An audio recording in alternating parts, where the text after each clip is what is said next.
बेटा जैसा कि अभी हम लोग बात करेंगे फिक्स प्रेपोजिशंस। सारी चीज़ें किताबों में अवेलेबल है, लेकिन किताबों में क्या है, उसके लिए तुम्हें मेहनत ज़्यादा पड़ती है। मेहनत कैसे पड़ती है कि एक शब्द कहीं और लिखा है, दूसरा शब्द कहीं और लिखा है, लेकिन मैंने उसको एक नए तरीके से आपके सामने रखा है। जैसे कि मैंने पहली सीरीज में बेनिफिशियल, कंडीशन, प्रॉफिटेबल और लक्रेटिव, ये वर्ड सबका मतलब होता है लाभदायक, और इन सभी के साथ एक ही प्रीपोजिशन आता है टू। इनका मीनिंग भी सेम है और प्रीपोजिशन भी इनके साथ सेम आता है। जबकि इसी का एंटोनिम होता है harmful, detrimental, baleful, injurious, pernicious, disastrous. सबका मतलब है हानिकारक, और इन सभी के साथ में एक प्रीपोजिशन फिक्स हो जाता है टू। अब देखिए, एंटोनिम और जो एक दूसरे के एंटोनिम्स हैं, सिनोनिम्स हैं, इनके साथ सिमिलर प्रीपोजिशन का इस्तेमाल हुआ है। अब और ये सारे बहुत इंपॉर्टेंट शब्दों को यहाँ पर मैंने कलेक्ट किया हुआ है। जैसे अगला वर्ड आता है लुक, सी, ग्लेयर, स्टेयर, आई, परयूज, गेज, एम, शूट और नॉक। यहाँ से ये तीन वर्ड अलग हैं, बाकी ऊपर के बिल्कुल सेम है। लुक है, सी है, ग्लेयर है, स्टेयर है, आई है, परयूज है, गेज है। इनके सबके साथ एक ही प्रीपोजिशन होता है। ठीक है ना। इसके बाद में अगला जैसे आता है एम एट, शूट एट और नॉक एट, इनके साथ भी एट आता है ना। अब जैसे लुक के साथ में बहुत सारे प्रीपोजिशंस आ सकते हैं। लुक आफ्टर मतलब देखभाल, अगर हम कहते हैं लुक आफ्टर मतलब देखभाल करना किसी की, और अगर हम कहते हैं लुक फॉर मतलब तलाश करना किसी की, अगर हम कहते हैं look down upon, look down upon, अगर हम संयुक्त प्रीपोजिशन का यूज करते हैं तो किसी को तिरस्कार भरी नजरों से देखना, तो चलो फिर फ्रेजल फ्रेज में चले जाएंगे।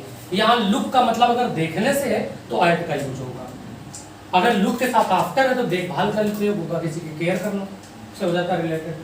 इसके साथ ही अगले वर्ड आते हैं senior, junior, superior, inferior, posterior, anterior, prior, prefer, preferable और एल्डर। इन सभी के साथ में आपका प्रीपोजिशन टू आता है। इन सब के साथ टू का प्रयोग किया जाता है। अब यहीं पर जैसे आपकी एक रिपोर्टिंग वर्ब होती है से, दूसरी suggest, explain, complain, write, reply, से, suggest, explain, complain, write, reply, ये जितनी भी वर्ब हैं, अगर हम इनके साथ कोई भी प्रीपोजिशन यूज करेंगे तो to, say to, suggest to, propose to. आपका प्रपोज अगर है तो भी आप जो है टू का यूज करेंगे। Propose to, reply to, write to, complain to, explain to, suggest to, say to, इनके साथ में भी टू का प्रयोग किया जाता है। सारी की सारी रिपोर्टिंग वर्ब है आपकी। आप इन चीजों को तर्क से याद रखो। ये सारे के सारे IOR एंडिंग एडजेक्टिव में आपने पढ़े होंगे, ग्रीक भाषा के शब्द हैं। प्रेफर आपकी वर्ब है, प्रेफरेबल आपका एडजेक्टिव है, एल्डर आपका एडजेक्टिव है। लुक से ग्लेयर, स्टेयर, आई, परयूज, गेज, इन सब का मतलब देखने से होता है, और देख करके हम निशाना लगाते हैं, गोली चलाते हैं। सबके साथ है नॉक एट। इधर harmful, detrimental, baleful, injurious, pernicious और डिजास्टर्स, सबके साथ टू आता है। बेनिफिशियल, कंड्यूसिव, प्रॉफिटेबल, लक्रेटिव, इन सबके साथ टू आता है। अगले वर्ब आता है laugh, smile, mock, smirk, smug, snigger, chuckle, grin, scoff, सबका मतलब होता है हंसना, दबी हुई हंसी, खुलकर के की गई हंसी, सबके साथ में ऐड आता है। सभी के साथ में ऐड आता है prohibit, prevent, debar, abstain, refrain, preserve, eradicate और लर्न। अगर आप गलतियों से सीखते हो तो लर्न फ्रॉम होता है, लर्न फ्रॉम मिस्टेक्स। तो इन सभी के साथ में एक प्रीपोजिशन आता है फ्रॉम। समझे आप लोग। इधर आता है स्टूप, ईल्ड, सरेंडर, सकम, किसी तरफ झुकाव रखना या किसी से ज्यादा इंटरमिंगल होना, किसी की तरफ ज्यादा झुकाव रखना, इनके साथ सबके साथ हमें टू का यूज करना होता है। तो आप देख सकते हैं कि आप अगर इन चीजों को देखें, बहुत इंपॉर्टेंट कॉन्सेप्ट उठाया है मैंने। A mirror of common error, Paramount या SP बख्शी, SC गुप्ता, किसी भी राइटर की बुक अगर आप उठा करके उसको सॉल्व करते हो तो ये आप मान के चलिए कि सारे के सारी चीजें आपकी पड़ी हुई हैं, और पेपर में लगभग क्वेश्चन यहीं से पूछे जाते हैं। ठीक है, प्रैक्टिस कर लीजिएगा, कोई कंफ्यूजन हो फिर बताइएगा। पेपर आ चुका है, पेपर के लिए पूरी तरह से तैयार रहिए, एग्जाम अच्छे से दीजिए। और प्रीपोजिशन में जो चीजें मैंने पढ़ाई है बिल्कुल सॉलिड है, अभी और बहुत सारी चीजें होती हैं, ठीक है ना, और ये सब पेपर के पॉइंट ऑफ व्यू से ही पढ़ाई गई हैं, आपको ज्यादा घुमाया फिराया बिल्कुल नहीं गया है, सारी चीजें बिल्कुल सॉलिड है यहाँ।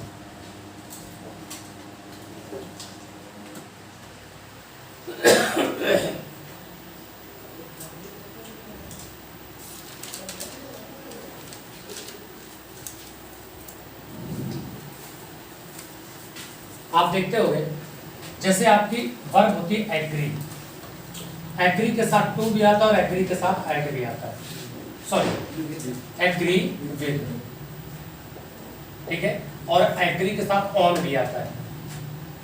इसके साथ में अगर एग्री के साथ हम एंग्री का इस्तेमाल करते हैं तो angry to, angry with, angry to नहीं होता, एंग्री एट होता है। और यही हाल एनॉय के साथ होता है, एनॉय एट और एनॉय विद। अंतर मैं समझा देता हूं, एग्री टू होता है किसी के स्टेटमेंट से एग्री करना, किसी चीज को एग्री करना, और एग्री विद किसी पर्सन को होता है, और एग्री ऑन ओपिनियन होता है, ये ध्यान रखिएगा। जैसे I agree with you on this statement. अगला पॉइंट आता है एंग्री, अगर आप किसी व्यक्ति से नाराज हो तो एंग्री एट, किसी व्यक्ति से नाराज हो तो एंग्री विद होगा, और किसी व्यक्ति के कारनामे से नाराज हो तो एंग्री एट होगा। ठीक वही हाल एनॉय एट एनॉय विद होता है, किसी काम से नाराज हो तो एनॉय एट, और किसी व्यक्ति से नाराज हो तो एनॉय विद होता है। जब आप किसी से नाराज होगे तो कंप्लेन करोगे, उसकी आप कंप्लेन करोगे। कंप्लेन जिस व्यक्ति से करोगे तो टू, जैसे कंप्लेन टू योर फादर, तुम्हारे पिताजी से शिकायत करूंगा तो कंप्लेन टू योर फादर, तुम्हारे खिलाफ शिकायत करूंगा अगेंस्ट यू, ठीक है ना, और तुम्हारे इस काम को लेकर करूंगा तो against, I will complain to your father against you for your misbehaviour, मैं तुम्हारे पिता से तुम्हारे खिलाफ तुम्हारी बदतमीजी की शिकायत करूंगा। तो कंप्लेन के साथ इन तीनों में से कोई भी प्रीपोजिशन इस्तेमाल होता है, जरूरत के हिसाब से प्रयोग होता है, ठीक है ना। इसके बाद में एक वर्ब होती है डील, बड़ी ज्यादा पूछी जाती है, डील विद होता है और डील इन होता है। डील विद होता है जब किसी व्यक्ति को डील करते हैं, किसी व्यक्ति के साथ डील करते हैं, और किसी वस्तु को डील करते हैं तो वहां डील इन का प्रयोग किया जाता है, समझ रहे हो ना आप लोग। तो इस तरीके से ये बहुत ही प्रचलित पेयर है जिनके साथ में हमें प्रीपोजिशन का यूज जो जैसे करना है, इस तरह की चीजें आप ध्यान रखते हुए या इन चीजों को देखते हुए आप चलिएगा कि agree, angry, annoy, complain, deal, ये बड़े ही सख्त वर्ड हैं जिनका काफी अक्सर इस्तेमाल किया जाता है पेपरों में, ये ध्यान रखना, ठीक है ना।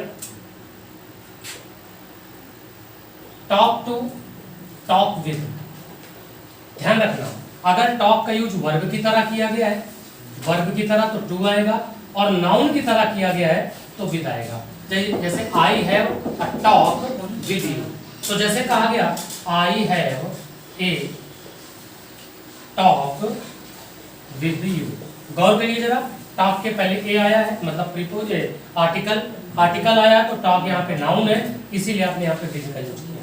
आई हैव अ टॉक विद, समझ रहे हो आप। तो यहाँ पे टॉक के साथ हम दो प्रीपोजिशन यूज करते हैं, टॉक विद और टॉक टू। इसके बाद में कोर्ट से रिलेटेड कुछ चीजें होती हैं, अवेल, एक्विट। अवेल मतलब मौके का फायदा उठाना होता है, एक्विट मतलब होता है दोष मुक्त होना,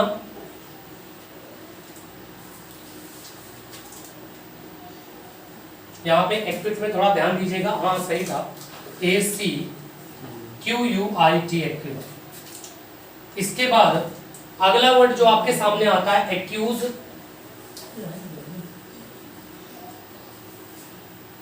absolve, avail, acquit, accuse, absolve, avail, इन सभी के साथ में ये जैसे वर्दी लिखा है, योग्य होना, इन सभी के साथ में ऑफ प्रीपोजिशन का यूज होता है। Avail of, acquit of, accuse of, absolve of, worthy of, इन सब के साथ में हमें ऑफ प्रीपोजिशन का यूज करना होता है। तो ध्यान रखिएगा, ये बहुत ही प्रचलित पेयर है, पेपर में अक्सर एग्जामिनर की नजर में रहते हैं, तो इनको भी आप इग्नोर नहीं कर सकते हो, नजरअंदाज नहीं कर सकते हो, ठीक है ना। इसके अलावा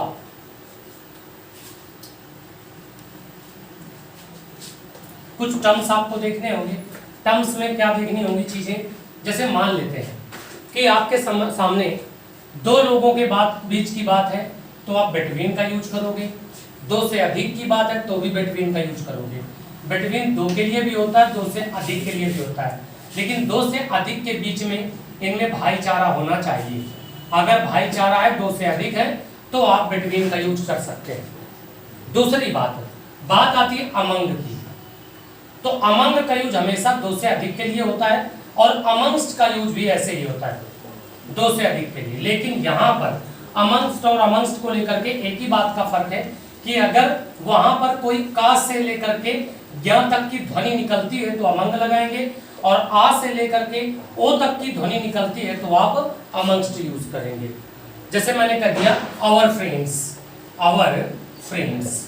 अब मैं आवर फ्रेंड्स के पहले अमंग या अमंगस्ट लिखने के लिए बोलूं आपको, तो आप देखोगे आवर, यानी इसका जो उच्चारण होगा आ से होगा, और इसीलिए हम लोग यहाँ पे अमंगस्ट का यूज करके आएंगे, ठीक है ना। और यहीं पर बात आती है एमिड को लेकर के।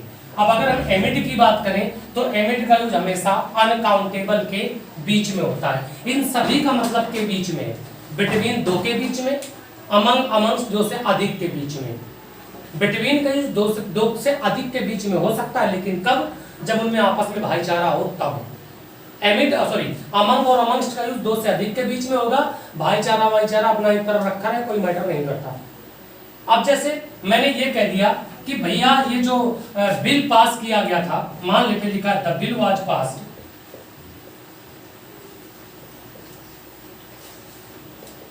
The pandemonium. अब पांडेमुनियम होता है शोरगुल, विरोध, ठीक है ना, जहां आवाज हो रही है। कहते हैं कि ये जो बिल पास किया गया था ये शोरगुल के बीच पास हुआ था, शोरगुल के मध्य पास हुआ। अब शोरगुल काउंटेबल होता है कि अनकाउंटेबल होता है? अनकाउंटेबल होता तो सोचना ही नहीं है, आपको एमएड यूज करना है, अमंग या अमंगस्ट का यूज नहीं करना है।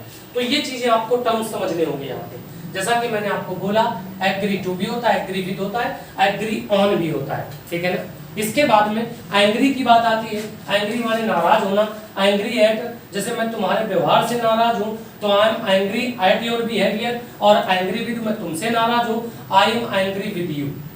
अगला क्वेश्चन आता है एनॉयड, एनॉयड सेम वही से लॉजिक चलेगा। अवेल, एक्विट, एक्यूज, अब्सॉल्व, वर्दी सारे कोर्ट के मैटर है। अवेल को छोड़ करके इनके साथ ऑफ का यूज किया जाता है, बहुत इंपॉर्टेंट लिस्ट है। कंप्लेन, कंप्लेन के साथ टू करते हैं जब किसी इंसान से शिकायत करेंगे, जिस किसी के खिलाफ करेंगे तो अगेंस्ट, और किसी काम को लेकर शिकायत करेंगे तो वो ऑफ या for. I will complain to the police against you for your misbehaviour, of your misbehaviour. समझ गए आप लोग? तो इस तरह की चीजें हम लोग यहाँ पे यूज करेंगे। हाँ, पोजीशंस है, थोड़ा देखना है आपको। टर्म्स का मतलब है, मान लेते हैं जैसे कि ये पहाड़ है और इनसे नदियां निकल रही हैं, ठीक है ना। अब देखिए इस नदी में अगर हमें प्रीपोजिशन लगाना है तो कैसे कैसे लगाना है।